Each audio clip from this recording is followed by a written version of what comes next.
Hello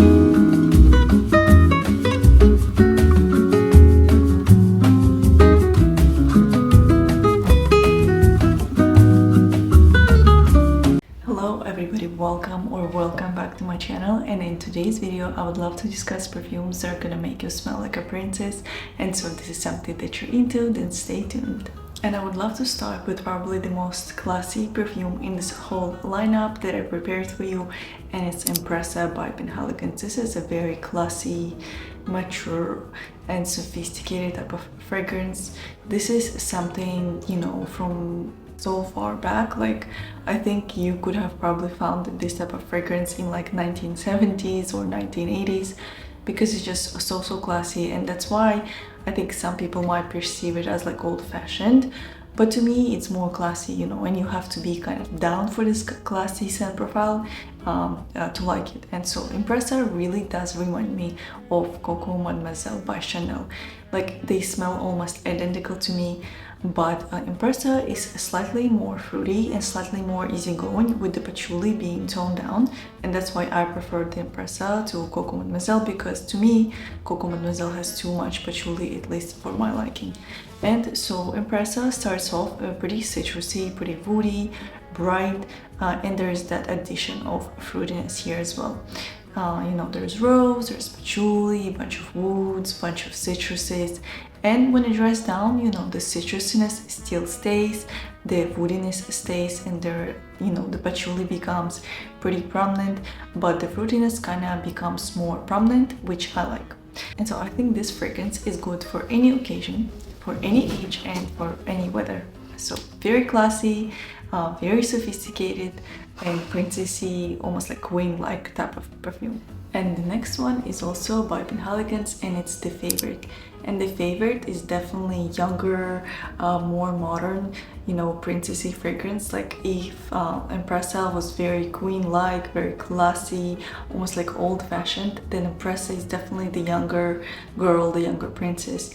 And so Empressa, to me, it opens up very bright and almost like sparkly and juicy, with like a clean laundry undertone. And I looked up the notes, and there is musk and ambroxan in the notes, in the base, and also there's like violet and iris. And I think the combination of these notes what gives me the laundry type of feeling, which is very unique, because, you know, when I think of clean, your skin but better, like fresh laundry type of fragrances, I do not kind of associate it with florals, but I think, you know, that's what happens here. And personally, I like it.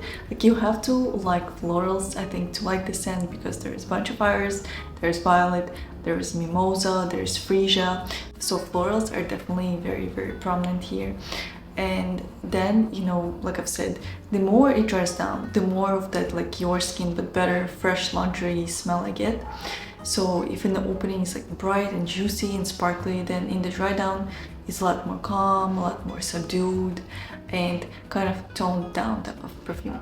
So I would say that this is very clean, soapy, soft and feminine type of scent. And if you're into that, I feel like there's a good chance you will like Empressa. So if you hear this noise of like clicking a little bit, that's my dog walking, because he decided to leave the couch, you know, maybe he doesn't want to be in the video. But the next perfume, I really wanted to include one of the Delinas, but I decided not to, because I feel like everybody already smelled Delinas, especially if you're into perfume.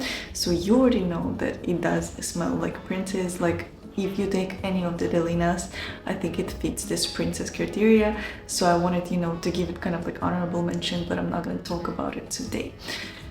And instead, I wanted to talk about Eladaria.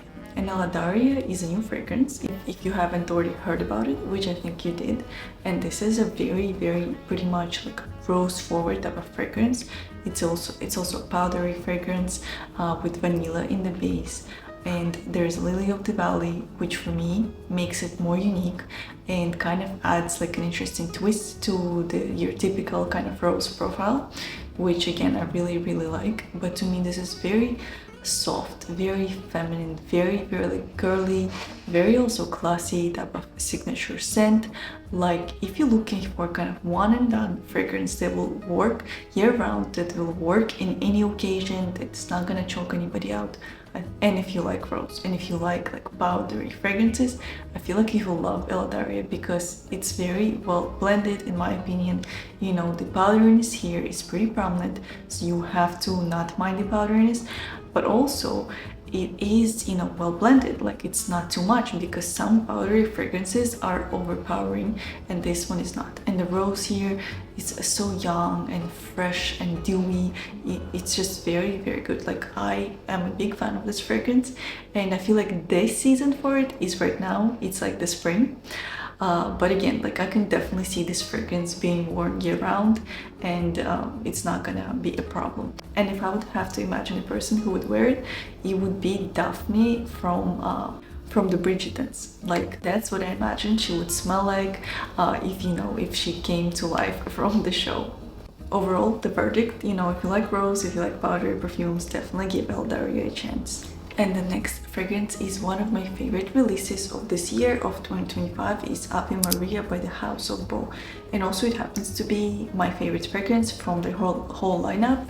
Actually, like I do not like their most popular scents. I do not like Bon Bon or Casablanca. They come off as like too synthetic for me. But this one is very natural, like smelling perfume. It's very pretty, also very feminine. And when I just received this perfume, I thought that this is a pretty like straightforward white floral scent, which it is white floral scent, but as it kind of sat on my shelf and as it matured, I guess a little bit, you know, and as it settled after the transit, it became very sparkly. Like the wine accord was very subtle when I just received it, but right now to me it's very prominent. So it's very kind of like sparkly white wine type of fragrance with gardenia and other white florals mixed in, and also there are raindrops, you know, there are dewy notes. It's very kind of like watery and dewy a little bit, you know, thanks to those notes. And I think this is very feminine. This is also very spring forward. You kind of want to wear a dress when you wear this fragrance. And also I think that this is pretty safe fragrance. Like it's, you know, it's probably safe to assume lots of people will like it, and at least if you're not going to be a fan of it, you will at least enjoy smelling it from somebody else. That's why I think, you know, it's also a pretty good signature scent, but probably for warmer months, because I do not really imagine it in the fall and in the winter. But again, it can be done definitely if you're like a signature scent type of person, one and done type of perfume. And the next fragrance is Valaya by Parfums de Marly, and this is also kind of like a princessy type of fragrance for me, but it's more kind of like confident and straightforward type of princess, because Valaya is pretty loud to me, but it's beautiful nonetheless. And who said that princess fragrances cannot be loud? And so the primary notes I smell in this fragrance are aldehydes, peach, bergamot. Like it's very kind of peachy and citrusy to me in the opening. And you know, the mid, it's like pretty much I do not smell any of the notes that are listed in the mid, because there's orange blossom, there's pitalia, there's lily of the valley, there's fervor, mahonia, and something else that I cannot pronounce. I'm gonna put it on the screen, but like I cannot smell any of these notes. I can smell the opening, you know, of like aldehydes, peach and bergamot, and also I can smell the dry down. It's pretty musky, you know, and there's this ambroxan base mixed with akigala wood and vanilla. So the mid, you know, completely disappears for me. I don't really know why, but I find this fragrance very also spring forward. And it's just so good. Like it's pretty unique. I haven't smelled anything like that before. With first, when I tried Valaya, I was like, this is not for me. It's too intense, it's too sharp, it's like weird. But the more I kind of smelled it, the more I grew to like it. So that's why I suggest, if you do not like Valaya, or if you only tried it like once or twice, give it a chance because you might just fall in love with it. And last but not least is new fragrance by Maison Mataha. And yes, I still cannot pronounce it, that's why I'm not saying the name. But you know, if you watched my review on this fragrance, you might think that I didn't like it, but I did like it. Like, I do like it genuinely. It's just that it's too similar to 100 Silent Ways, but that's why I kind of had like negative opinion about it. But I do not have 100 Silent Ways as of now, and so if I had, I would probably put either this or 100 Silent Ways. But since I don't have 100 Silent Ways, I'm putting this fragrance in this video because it truly also does gives me, you know, the vibes of a princess. It's very sparkly, airy, light, but sweet at the same time, but it's not overpowering in any way, and it's also very spring forward. You guys catching the drift, you know, I'm talking about spring a lot in this video because it is spring right now, and I wish I could experience, you know, the spring in New York. But anyway, this fragrance smells very juicy and sparkly in the opening, and there's orange blossom and grapefruit in the opening, and I think that's what gives it like a sparkly, juicy quality. And as the fragrance starts to dry down, there is a very delicious combination of green tea and jasmine, with green tea being a lot more prominent than jasmine. Jasmine kind of like makes it more smooth, you know, gives it like a floral twist, but it's primarily green tea.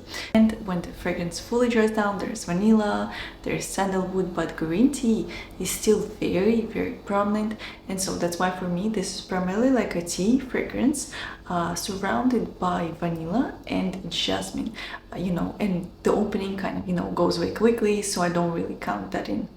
Overall, I think it's very beautiful, and if you like tea fragrances but you want them sweet and you want them very approachable and easygoing, definitely give this fragrance a chance. And also I would say, you know, any season, any occasion, it's pretty much good for this scent.